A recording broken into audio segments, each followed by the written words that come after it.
Welcome to another edition of Market Impact Insights, your podcast source for business leadership perspectives to help your business grow. Hear from experts in marketing, sales, business strategy, and more, with practical advice for business success.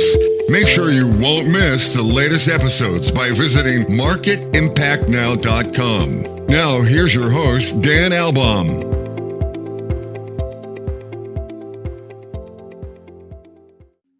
Welcome back to another great episode of Market Impact Insights. You know, it's so competitive, it's so intense out there in the marketing world, whether you're in B2B, you're in SaaS, and you're trying to get sustainable growth. We're moving at a fast pace. We've got technology, we've got AI that's really literally changing the way we strategize and we execute. And so it's easy to just get wrapped up in thinking about skills development. What do I need? What do my teams need to be competitive moving forward? Do we have the right processes in place? So we're thinking about infrastructure, but how much are we turning and looking at ourselves, not just our physical health, but also our mental health?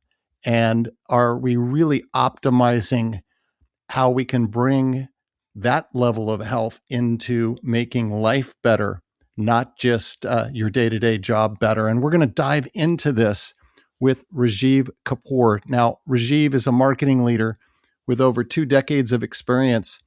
He's been shaping strategy, brand, and team performance at major companies, including Cisco Systems, where he and I worked together. That's where I first met him about 20 years ago, but also at big brands like MasterCard and Microsoft and F5. And he has maintained a dedicated meditation practice based on contemporary Buddhist meditation, including long silent retreats, bridging the inner realm of awareness with the outer demands of professional life. So he's been walking this balancing act. We're going to get into that a bit more. He's also the co-founder of Brain Change at Work.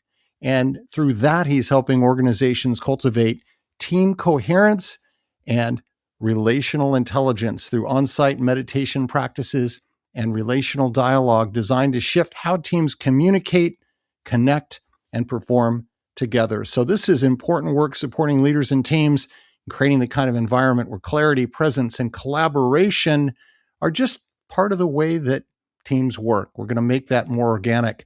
Rajiv, I'm thrilled to have you on Market Impact Insights. Pleasure to be here. So you've had this interesting career, worked at these major successful technology companies. What originally sparked your passion to pursue a career path in marketing technology? You know, when I look back, I think what drew me to marketing technology wasn't the technology itself. It was really about people. And I've, always been fascinated by how humans think, how they decide, make decisions, and how they connect. Marketing at its best, I think, is about understanding human behavior and also making complex ideas simple and creating experiences that resonate. Also, as a child, I just really loved comprehension. I just loved to comprehend difficult things and foreseeing things, foreseeing how things fit together and making them easier to understand. So it naturally drew me to this work. Over the years, I've explored how these same principles can support teams and organizations in communicating more clearly and working together effectively. That's part of what I explore with Brain Change at Work. Yeah. Now, were you one of those children that were asking your parents, you were naturally curious and you were asking them those really hard questions constantly? Yeah. Yes. What does this mean? And what does that mean? And I always would question, like, is there a much easier way to say that? Yeah. And so when you think back on this journey that you've had, what's been some of the biggest personal learning that you've taken from it? And have there been surprises for you along the way?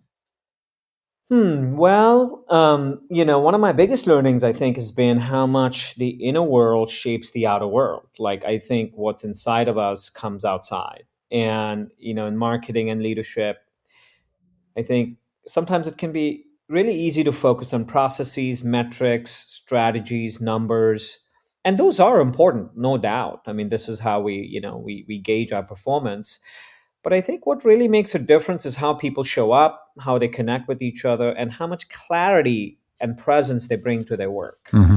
um, the biggest surprise, I think, for me has been realizing that all these years meditating and the practices I've been using to meditate, like awareness, being aware of what's going on, patience, a sense of letting things take its course, or letting people speak in a room, or even listening deeply when somebody's saying something, are just as powerful in business settings. So the things I learned in meditation were, I felt like it wasn't so divorced and separated from Yeah. work settings. And so helping teams communicate, collaborate, perform better often starts with helping people simply notice how they are thinking and how they're relating. It's interesting. We've seen over the past couple of years this big change in just how people work, right? So there was this big push for a while for remote work. And with some of the companies, it's coming back. They're pulling teams back into the office, but we're not back to where it was maybe 20 years ago, where it was not as common to work remote, even if you had a local office. But when you Mhm. have that kind of physical separation, Rajiv, I'm wondering now, when you create that, has it reshaped how people can think about separating their professional selves from their personal selves? I just wonder the relationship there. Yeah, I mean that's a great question. I think sometimes we can kind of hide parts of ourselves in professional settings because we might not feel as safe to kind of fully show up. Maybe we have a view about something, maybe we have an opinion about something, and I think it takes, you know, it takes. I think it takes a person to be comfortable with who they are, but also an environment that allows for people to fully be themselves, and that's not always the case. Yeah. And you've obviously gone through a bit of a pivot yourself. You've had the corporate work experience, and now you're doing something more entrepreneurial, and you're really helping support teams and leaders and bringing the benefits of meditation to them.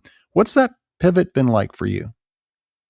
I wouldn't call it a pivot so much as a natural extension of what I've been exploring for years. And it's about how being aware, um, communicate clearly, shape not just individual performance, but how teams function together.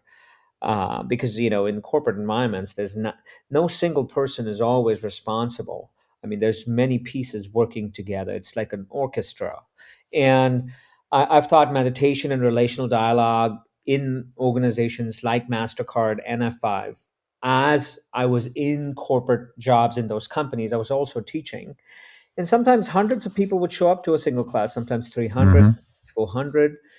And that showed me that there's a real need for spaces in the corporate environment where people can slow down, connect, and explore these practices. It's been fascinating for me to see like how simple approaches create more coherence, better collaboration, and stronger connection amongst teammates. And it reminds me that the human side of work often drives the biggest impact.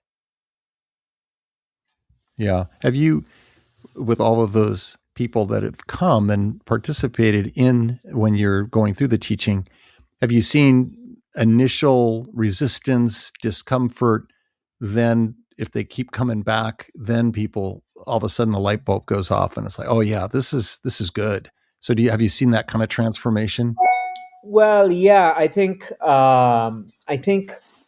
what I've seen is that people, in fact, when I was teaching these classes, I would get notes and emails from different individuals sharing things like, "Hey, I lost my mother last week," or "I have been dealing with ADHD," or "I'm on Yeah. this medication, I've been depressed."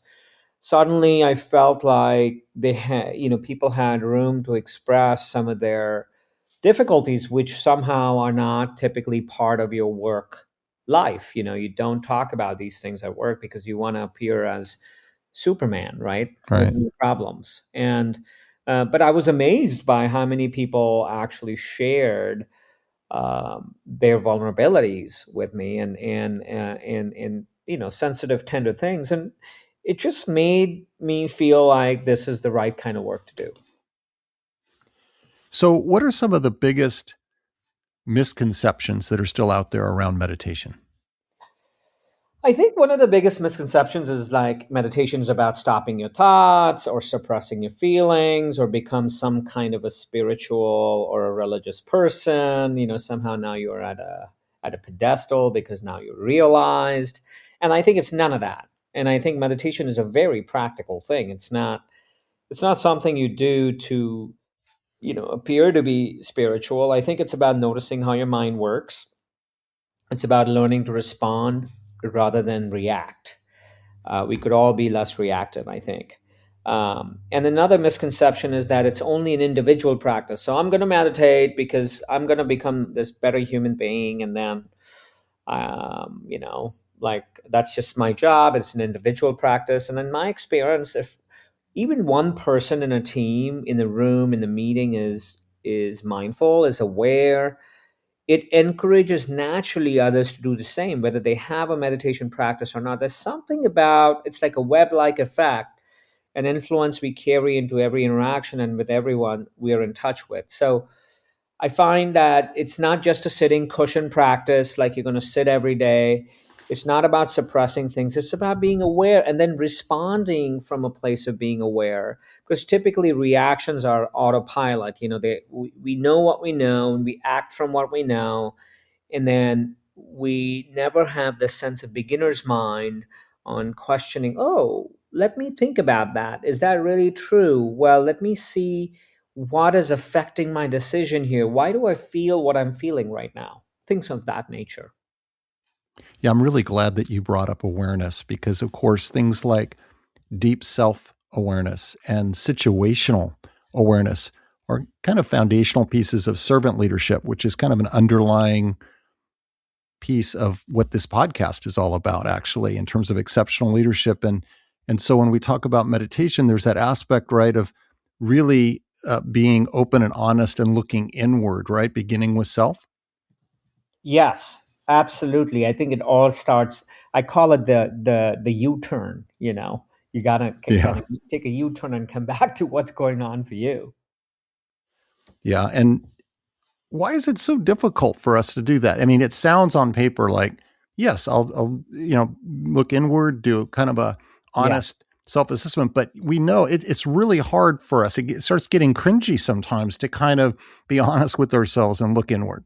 Absolutely. I think one of the reasons I think is that as human beings, all of us, right? I think we love to be secure, and not just secure having a roof over our head or having money in the bank and food to eat, but also secure in our beliefs, in our ideas, in our opinions, and also in our prejudices. And I think I think it requires a very sharp, fresh, and an evolved mind to be able to question one's preconceived notion and or opinion about something, because then it does challenge our ego, because we don't have anything to rely on saying I know this because I've done this for 20 years, and suddenly you say, you know what, actually I've done it for 20 years, but maybe I don't know this one right now. Can I look at it as a beginner, as a child, as with new eyes and a fresh mind? And I think it's hard for people because they have to give up their attachment to being secure with all the things they think are true. You see what I'm saying? Yeah. And there's an ego piece too, right? Because let's face it, there's a flavor of leadership that's all about being the smartest person in the room all the time. And basically, I've got the answers, and anything less than that is somehow fallen short. And so, if you're kind of locked in that mindset of having to be the smartest person in the room, you're not going to open yourself up to the idea of discovery and continuous learning. It's a missed opportunity, really. Absolutely. It's like sometimes it can be, there's actually a story about Bernard Shaw where he was colorblind, but he had no idea. And so one day he picked up a suit and he wore the suit, and he talked to his assistant and said, how does this green suit look? And she said, it's blue. And suddenly he realized he's been colorblind all his life.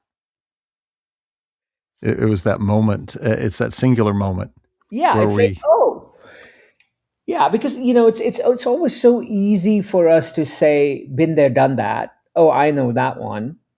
Oh, yeah, that's the playbook I'm going to use for this one. But there are so many nuances in how you approach a problem, and I say tell people, can you approach a problem without having a problem? You see my point? Like, a lot of times we approach a problem with having preconceived problems about the problem itself. So, oh, if somebody's doing this, then maybe this is the playbook. Like, you do A, B, and C, and then that's it. Uh, but you don't look at the problem with fresh eyes again, being like, oh, let me look at it as if I don't know. I don't know what's going on. It requires tremendous humility. it does. There's a humbleness there to acknowledge that there's so much that can be learned, and also to not fall into the trap. The other famous line, Rajiv, I'm sure you've heard this many, many times. If you're in a team environment, problem solving, it's, oh, we tried that before. So, Yeah. there's the early dismissal, right? Because, oh, we've been there, we've done that, didn't work. So let's move on. And so, just being open to the idea, challenging assumptions, just that piece. If we can get through that, it just unlocks so many more opportunities. Yes. Yeah. So we're in this crazy dynamic time with artificial intelligence. It's being talked about. We can't run from it. It's coming. It's real. It's evolving right in front of our eyes. Where do you see AI impacting where people's mental and physical wellness? How's it going to affect that? Wow, that's a really, I mean, it's a very relevant and very timely question. I think about it a lot myself. I mean, AI is evolving incredibly quickly, as you know, and I think many people think of it as intelligent, but that's not really what intelligence is. True human intelligence, to me, is about making the right decisions with awareness, compassion, and care, not just predicting what someone wants. So, what worries me is for younger generations that are going to be using AI from very early on in their careers and whatnot, are going to start to focus their life onto how they become great AI prompters and how they get more done in less time, and that's how they're going to be measuring their own intelligence about how they can use intelligence. So you see, it's kind Yes. of a interesting trap. And sure, AI can reduce repetitive tasks, which is great. I love it. Like, sometimes I love that it saved me so many hours. But it can also pull our attention away from our own minds, using our own sense of agency, our relationships, people, and what truly really matters. So I think another downside is, in organizations, it can create this pressure to be hyper productive. So it's like, oh, you've got all the tools, you've got AI, like, this positioning should be done in 5 minutes, or this compete analysis should be done in 10 minutes. So it increases stress and also increases isolation, because you are now talking to a computer. We are not in a room discussing it, going through a few meetings, discussing with your coworkers. You're not approaching, it is a more of an isolated me and my AI. And I think the real challenge will be resettling, so integrating AI thoughtfully while keeping human connection and our own sense of discernment at the center of it.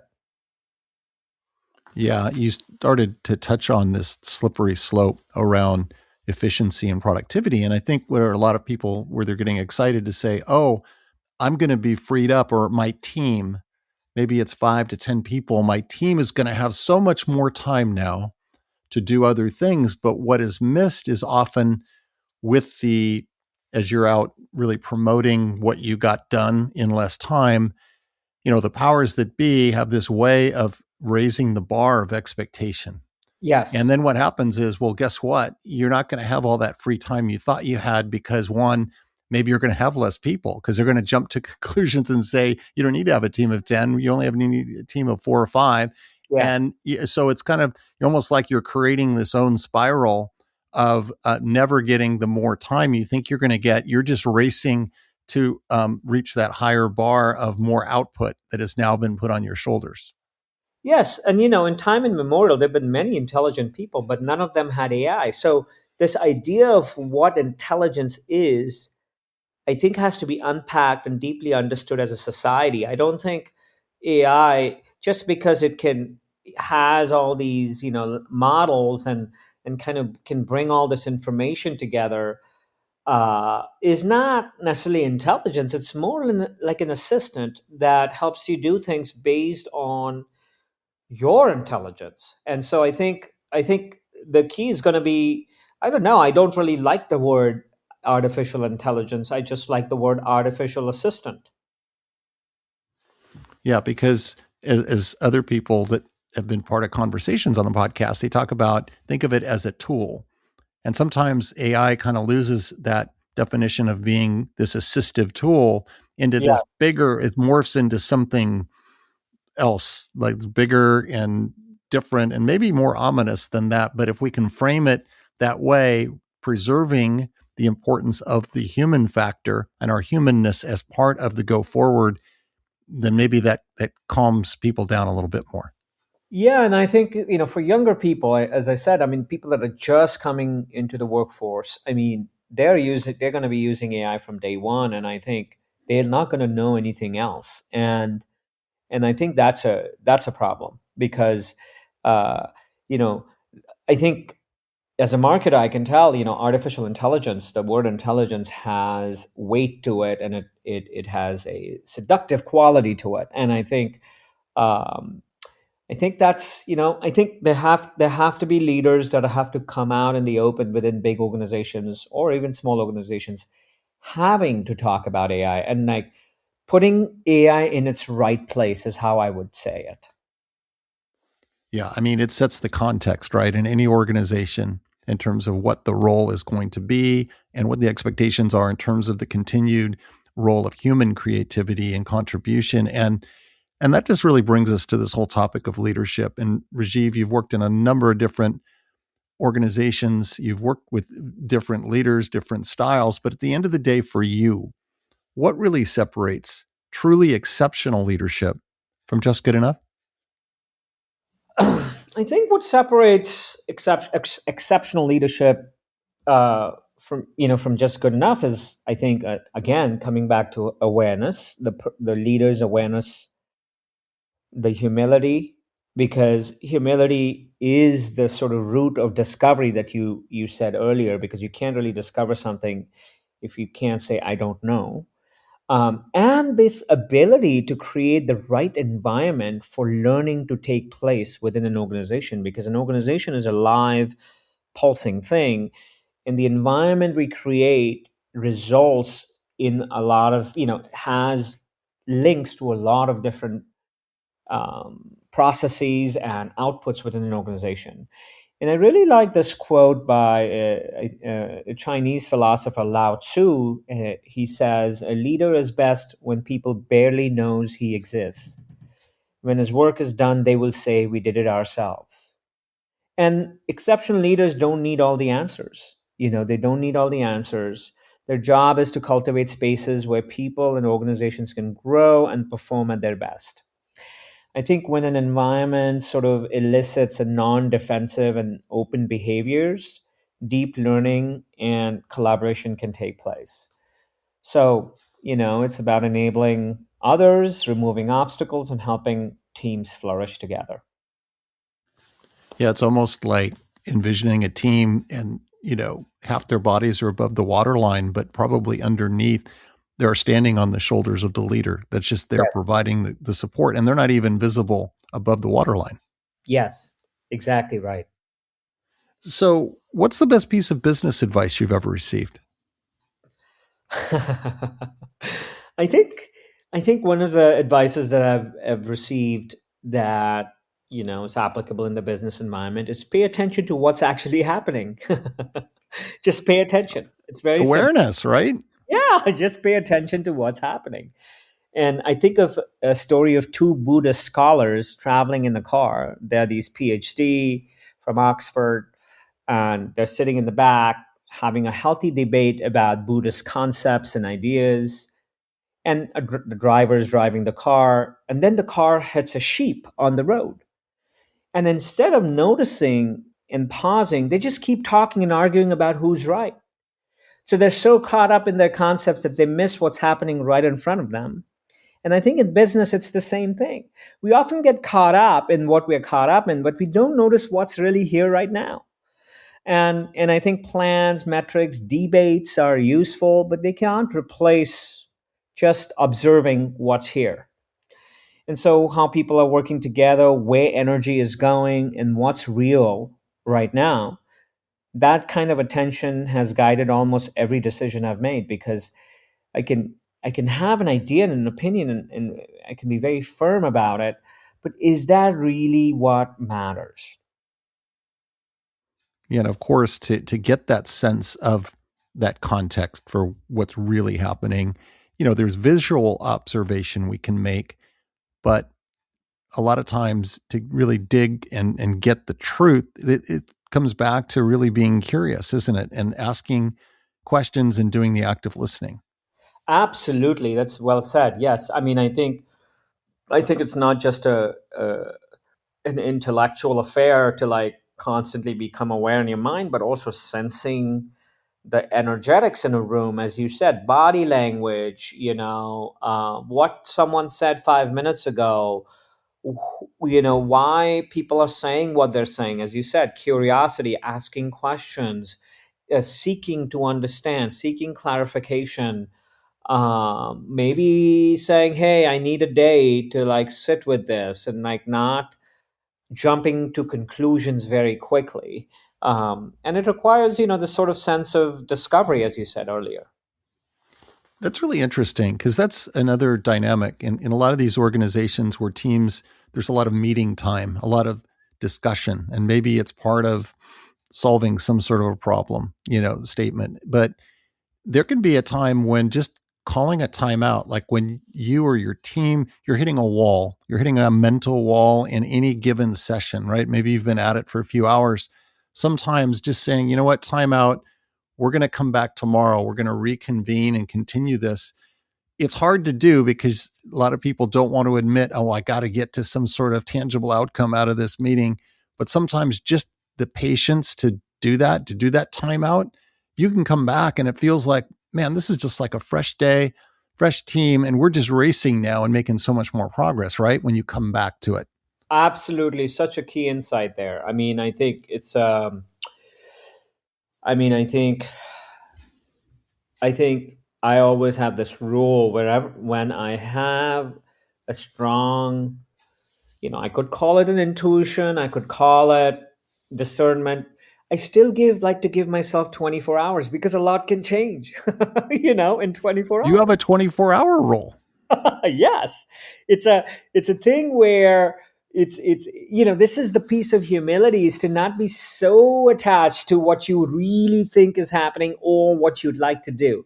But of course, business, we have to move quickly, we have to make the difficult decisions, but I still think that there's room for us to step back, pause, because when you take a break, it's a natural pause of this sort of motion of action. So if you pause the action for a little bit, insights can appear in your own mind. You might receive new information from somebody. You could receive more information from your own awareness. Yeah. So it's that balance between not pushing yourself too fast to fall into a decision, but not also getting caught in a paralysis of not getting to a decision. Absolutely right. Like we have to make decisions that work. There's no two ways about it. But I do think that there's a there's another way to make decisions than just to say this is what we're doing. So, Rajiv, when you think about the future, what's making you optimistic? I'll be honest, I don't always feel optimistic about the future. Uh, but what excites me is meeting people who are genuinely curious about looking inside, noticing their own minds, understanding how they affect the world. So if each one of us does that, really takes responsibility for our awareness, the world naturally changes because each one of us makes the world, right? So I am the world is me. And so this idea of like, oh, I'm going to keep doing whatever I'm doing until the world changes, well, that's really, I don't really know if that's ever going to happen, or I'm not going to be policing if the world's changing. I'm just going to be focused on, my mind and how I show up. And I think I have met, people like that. I mean, my friendship with you is also a result of this, which is because, I've really enjoyed my conversations with you. I keep enjoying them. I keep learning from you. I feel like, so that's what makes me optimistic, is because, a lot of times people think, oh, people in the corporate world are ruthless, or they don't really care about, their minds. But I have met people that do, and I have met people that go that extra mile, and I think that's what makes me optimistic. Yeah, there's a piece there because when we think about mindset around relationships, there can be a very transactional mindset, and then there can be more of an investing mindset when it comes, I'm going to invest in this relationship because I see it as a long-term opportunity to grow and feed off of each other, versus this is an outcome I just want from this person in this period of time, right? And what a stark difference between the two of them. Oh yeah, I mean, I think it's, you're absolutely right. I mean, that's how I see them, my relationships as well. It's about growing and learning together, and it's not always about what I want or what you want. And if sometimes that's okay too. That's not a big deal. But I think the foundation of those relationships have to be about learning and growing. Do you have any other final advice for leaders that are looking to create more positive impact and elevate the performance of their teams? You know, I know advice is not always the right word, but I'd like to say that, to leaders would be to focus on creating environments where people can show up fully and without fear. So, creating fearless environments, and where people feel safe to speak honestly, share ideas, collaborate openly. And I think, fear often keeps people from saying what they truly think or need. It blocks learning and innovation in an organization. So, cultivating fearlessness requires leaders to be fully present, because if I'm a leader and if I want to promote an environment, then I have to be with my own fears as they show up inside of me, or I have to be aware of fears that are in the room, or, so I have to like think about words to use, or body language, or eye contact, or whatever those things are that really make a difference in how people feel safe. So it's not just what you say, it's how you say it, your pacing, how you speak, even moments when you pause. I did a presentation at Mastercard for their global sales team, and I was talking about how to be targeted with their customers, how to target and how to be relevant, how to speak in a relevant way to their prospects. And one of the things I said, when you meet with a customer, always remember this acronym, WAIT, WAIT, and stands for why am I talking? Like, why am I talking? And years later, I got a LinkedIn message from one of the salespeople. He's like, you know what? That was the most helpful thing I ever heard in my sales career. And I'm so grateful because, and this was a random message, on LinkedIn. And it just really made my day, because I felt like something landed, and it was useful. Um, and so these kind of small shifts in awareness, even like why am I talking, can ripple, through an organization, and it can elevate both performance and well-being in ways no process and strategy alone can. So you can have great processes, you can have great strategy, but you've got to have this sort of fearless environment. And I think a lot of the times, I think silence is is perceived as a weakness, in certain cultures or in certain, industries or environments, especially if you're a leader. But I think, like, not to take silence as a passive act, but as an act of being receptive. I think that's key, because I think a lot of us speak a lot because we think we need to do that, we ought to do that. We ought to have a louder voice in the room. We ought to have optics and visibility. And so I think silence is highly underrated in Yeah. organizations. And I would encourage leaders to embrace silence as part of the culture of the organization. Yeah, I mean, there are times in a group setting where intentional pause, intentional silence to the point of where people get a little uncomfortable can be still kind of a breakthrough tactic, right? Because it allows people the freedom to kind of reconsider and think, but yet there is this cultural pull that we get that makes us feel uncomfortable at about 5 seconds, Yeah. 6, 7, and it varies by culture too. That's the other thing. We need to be aware, right, when we're dealing in a global Yes. community, business community, that there are different norms and cultural expectations. Yes. Yes. I think silence is very awkward for not only, it's also awkward in social situations, right? With friends or with a loved one. Sometimes, it can feel awkward. And I think because I think when we keep saying and we keep engaging, then we don't get to just sit with our own minds.